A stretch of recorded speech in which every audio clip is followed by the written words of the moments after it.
नमस्कार दोस्तों आजकल साइबर क्राइम की घटनाएं बहुत ज़्यादा हो रही हैं। ऐसे में अगर आपके संग ही कोई साइबर क्राइम हो रहा हो और आपका ही bank account cyber cell freeze कर दे तो क्या होगा। सोचने में तो लगता है दोस्तों ऐसा कैसे हो सकता है, लेकिन असलियत में ये हो रहा है। कई मामले हमारे सामने ऐसे आ रहे हैं जिसमें आपके साथ ही साइबर क्राइम होता है और आपका ही bank account cyber cell freeze कर देता है।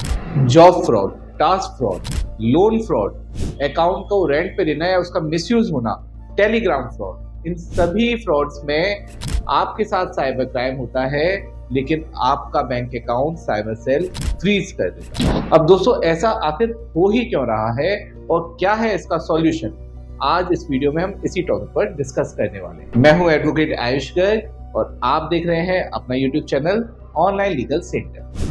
बैंक अकाउंट फ्रीज या साइबर क्राइम से रिलेटेड और इन्फॉर्मेटिव वीडियोस देखने के लिए आप हमारी प्लेलिस्ट पर भी विजिट कर सकते हैं। और एक जरूरी सूचना हो दोस्तों, अगर गुजरात साइबर सेल से आपका बैंक अकाउंट फ्रीज हुआ है तो उसको अनफ्रीज कराने के लिए अब आपको कोई भी लीगल फी एडवांस में पे नहीं करनी है। आपका बैंक अकाउंट अनफ्रीज होने के बाद आप हमारी सारी लीगल फी पे कर सकते हैं। अधिक जानकारी के लिए हमारी हेल्पलाइन नंबर पर कॉल कर सकते हैं। तो चलिए दोस्तों बिना देर करे टॉपिक को शुरू करते हैं। दोस्तों आजकल job fraud, task fraud, loan fraud, Telegram fraud जैसी घटनाएं बहुत ज्यादा हो रही हैं। साथ ही साथ दोस्तों आपके बैंक अकाउंट को किसी न किसी तरीके से लालच देकर या फिर आपके साथ धोखा कर रेंट पर लिया जाता है या उसका मिसयूज किया जाता है। इस प्रकार के जो भी साइबर क्राइम होते हैं उनकी वजह से आपको आर्थिक नुकसान तो होता ही होता है, लेकिन साथ ही साथ दोस्तों साइबर सेल आपका भी बैंक अकाउंट फ्रीज कर देता है। इसका एक सीधा सा कारण है आपके बैंक अकाउंट में साइबर क्राइम का फंड आ जाना। दोस्तों ये फंड साइबर क्राइम से रिलेटेड होता है, जो कि किसी अन्य व्यक्ति के संग क्राइम कर इन्होंने हासिल किया होता है और आपके अकाउंट को यूज कर ये उस अकाउंट में जिन अकाउंट में ये फ्रॉड करने वाले होते हैं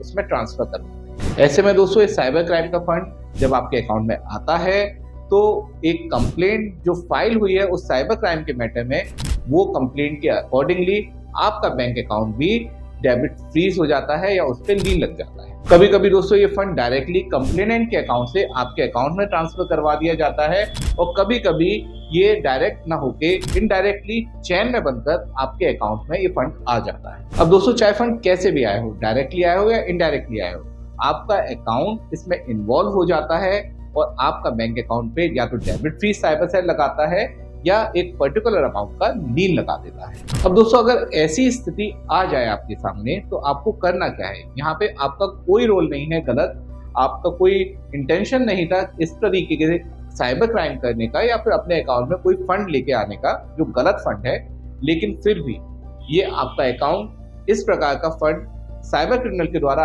अकाउंट में डालने की वजह से फ्रीज हो जाता है। तो दोस्तों सबसे पहले आप ध्यान रखें, जब भी आपके संग कोई साइबर क्राइम होता है आपको उसकी कंप्लेंट कराना मैंडेटरी है। आप इसमें डरे नहीं, आप ये ना सोचें मेरा थोड़ा सा ही फंड गया है, मैं क्यों कानूनी लफड़े में फंसूं या कानून की दावपेच में फंसूं, मैं अपने अकाउंट को ऐसे ही रहने देता हूं। ऐसी गलती बिल्कुल ना करें। साइबर कंप्लेंट फाइल कराने के लिए आप 1930 पे कॉल कर सकते हैं। आप cybercrime.gov.in गवर्नमेंट वेबसाइट है, इस पे लॉगिन करके भी अपनी कंप्लेंट फाइल करा सकते हैं, या फिर आप नजदीकी साइबर सेल में विजिट करें और वहां ऑफिसर से बात करके अपनी कंप्लेंट जरूर फाइल करें।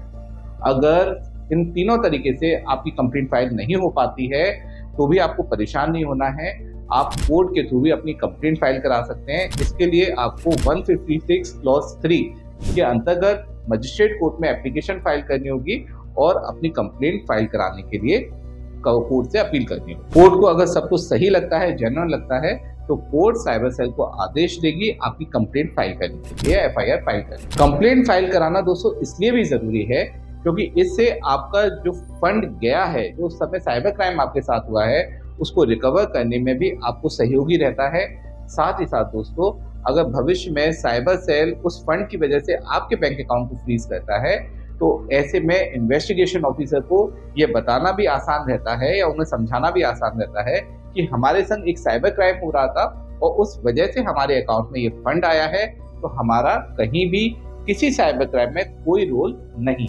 अब दोस्तों कंप्लेंट फाइल कराने के बाद आप जरूर देखें अगर आपका बैंक पे लीन लगा है या डेबिट फ्रीज हुआ है तो आपको बैंक से कुछ ज़रूरी डॉक्यूमेंट्स और डिटेल्स लेने हैं, जैसे किस साइबर सेल ने आपके अकाउंट को फ्रीज किया है, क्या कंप्लेंट नंबर है, एक्नॉलेजमेंट नंबर क्या है और ट्रांजैक्शन डिटेल्स क्या है।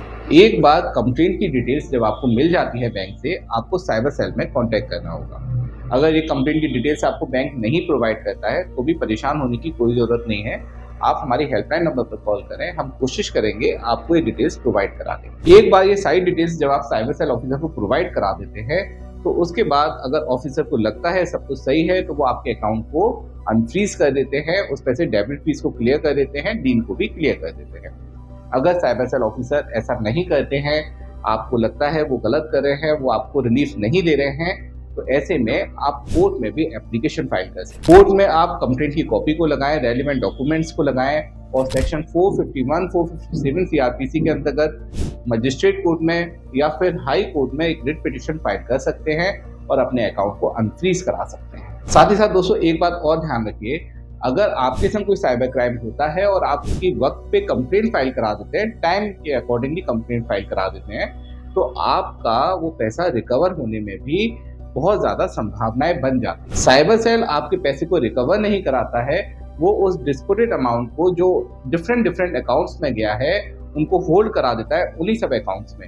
लेकिन रिकवर करने के लिए आपको कोर्ट से एक रिकवरी ऑर्डर लेना होता है, उसके बाद ही आपके अकाउंट में वो अमाउंट वापस आ पाता है। तो दोस्तों हमेशा ध्यान रखिए, जब भी आपके साथ कोई साइबर क्राइम होता है तो उसकी कंप्लेंट आपको फाइल कराना मस्ट है। दोस्तों अगर आपको कंप्लेंट फाइल कराने में या फिर आपको पैसा अपना रिकवर कराने में या फिर आपको बैंक अकाउंट को अनफ्रीज कराने में किसी भी प्रकार की लीगल हेल्प की जरूरत हो तो आप हमारी हेल्पलाइन नंबर पर कॉल कर सकते हैं, हम आपकी पूरी हेल्प करेंगे। बैंक अकाउंट फ्रीज या साइबर क्राइम से रिलेटेड और इन्फॉर्मेटिव वीडियोस देखने के लिए चैनल को सब्सक्राइब भी जरूर कर लीजिए, हमारी प्लेलिस्ट पर भी जरूर विजिट करिए और अगर आपका कोई क्वेश्चन है, कोई भी आपकी क्वेरी है तो कमेंट बॉक्स में हमसे पूछना मत भूलिएगा, जरूर पूछिएगा। हम कोशिश करेंगे आपके हर सवाल का हम आपको आंसर जरूर दें। अंत में सतर्क रहें, अपने अधिकारों के लिए जागरूक रहें और ऑनलाइन लीगल सेंटर से जुड़े रहें। मिलते हैं अगले वीडियो में। जय हिंद।